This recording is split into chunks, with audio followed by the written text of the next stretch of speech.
suis à la tête de l'atelier Arès. On restaure des véhicules de collection depuis maintenant toute petite quarantaine d'années. Je suis associé avec mon frère. Je fais travailler un fils, un neveu, et puis on a quelques personnes qui nous accompagnent. Et ça fait 40 ans qu'on s'amuse. Dis donc, on t'aurait pas vu dans une émission un peu populaire sur RMC? Oh là là. C'est vrai que depuis 6 ans, on a rejoint l'équipe de Vintage Mécanique pour cette émission on a avec mes camarades de jeu qui nous permet d'une part de nous exprimer et puis surtout de parler comme on le souhaite d'un métier qu'on aime et de mettre en valeur certains talents, de montrer qu'il y a des jeunes qui savent bosser comme il faut et que ça peut être un bon moment à passer. Comment a démarré l'aventure? J'allais dire ça a démarré par accident. On est venu me voir en me demandant, en fait le cursus les intéressait, à partir du moment où je travaillais avec mon frère, qu'on bossait en famille avec nos enfants, ça les intéressait d'avoir ce type de profil dans l'émission. Donc ils sont venus nous voir, on a été castés avec de nombreux autres garages et puis on leur a plu. Alors après il a fallu apprendre à parler à une caméra et puis tout ce qu'il a avec quoi. Mais c'est très drôle. Et puis c'est intéressant parce que on met en valeur des savoir-faire et on met en valeur un métier qui avait bien besoin de ça. On est curieux. Coulisses de l'émission, comment ça se passe? Très bien. Oh, t'es trop court. Non, ça se passe très bien. On s'entend très bien. En fait, ça fait quand même 7 ans qu'on tourne ensemble. On tourne la 7e saison là.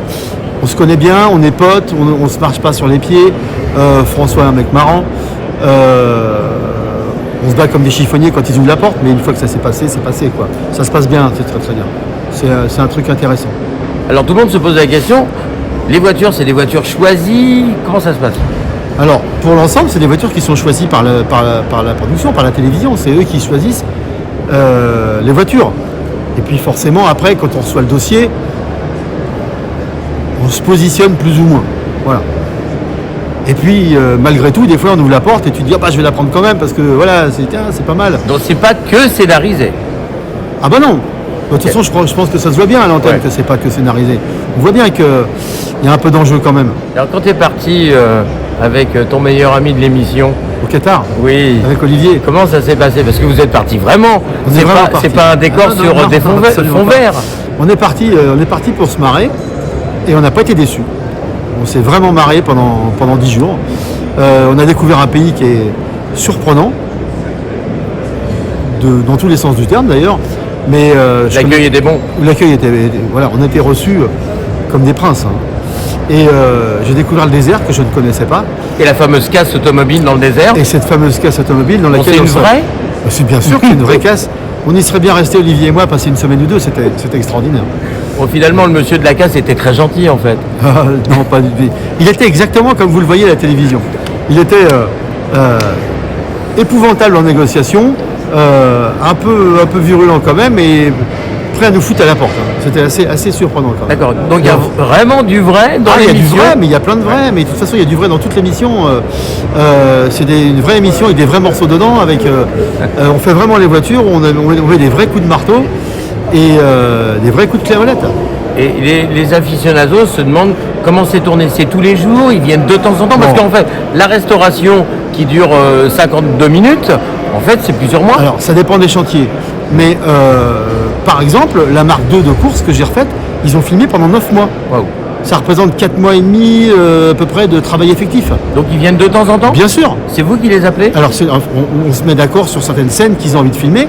Et quand on arrive à ce poste de travail-là, ils viennent et on filme pendant le temps donné pour qu'ils aient la scène dans la boîte, quoi.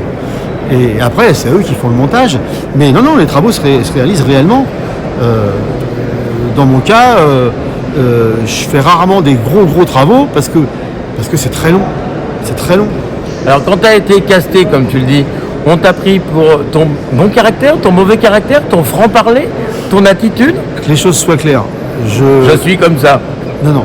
Je pense que j'ai un très bon caractère.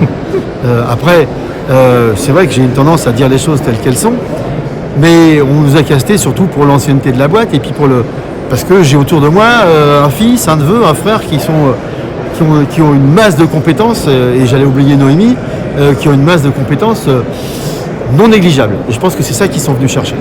Alors on va revenir sur ton garage Arès, c'est très important. Magnifiquement, tu fais vivre une famille, donc ça c'est génial. C'est quoi le futur de l'automobile de collection pour toi? Oula. Alors j'avais une certitude jusqu'il y a 3 semaines là. J'avais donné une interview chez Patrick Peter en disant que j'étais pas très inquiet parce que je considère que pour les voitures de haut de gamme, les Jocondes restent les Jocondes, on ne les met pas à la cheminée. Hein. Après il y a quelque chose que j'ai découvert, dont je me suis aperçu depuis quelques semaines, c'est qu'il y a une nouvelle génération. Il y a je dirais les jeunes qui gagnent beaucoup d'argent. Je vais parler du syndrome du footballeur. Hein. Mais les jeunes générations sont intéressées par des voitures qui sont beaucoup plus récentes, ce qui est évident. Mais par exemple, tu vois, l'histoire de la carte grise à 40 000 €, ça ne les dérange pas. Et donc il y a une tendance à aller vers les Lambo, vers les Ferrari Pista, les choses comme ça, les voitures qui sont très ostentatoires, qui valent très très cher. Ça les branche vraiment. Et je ne suis pas sûr qu'il y ait autant d'avenir que ça dans la très vieille voiture. Toi, tu penses? Tu es pessimiste? Je suis pessimiste depuis pas très longtemps. Pourtant, moi, je rencontre des jeunes, une voiture de 1920, 30, 40, avant-guerre, etc. Ouais, mais ils ne les font pas rouler. Elles ne roulent plus, nos voitures. Les gens qui ont des voitures, ça va devenir des beaux objets. J'ai discuté avec Stéphane Bonneron, l'expert automobile. Ouais. C'est le terme qu'il a employé. Il m'a dit, tu sais, nos voitures, ça va devenir des beaux objets. Et il n'a pas tout à fait tort, je pense. C'est-à-dire que, déjà, ça vaut tellement cher que ça devient compliqué. Et puis, il n'y a plus l'envie, il n'y a plus...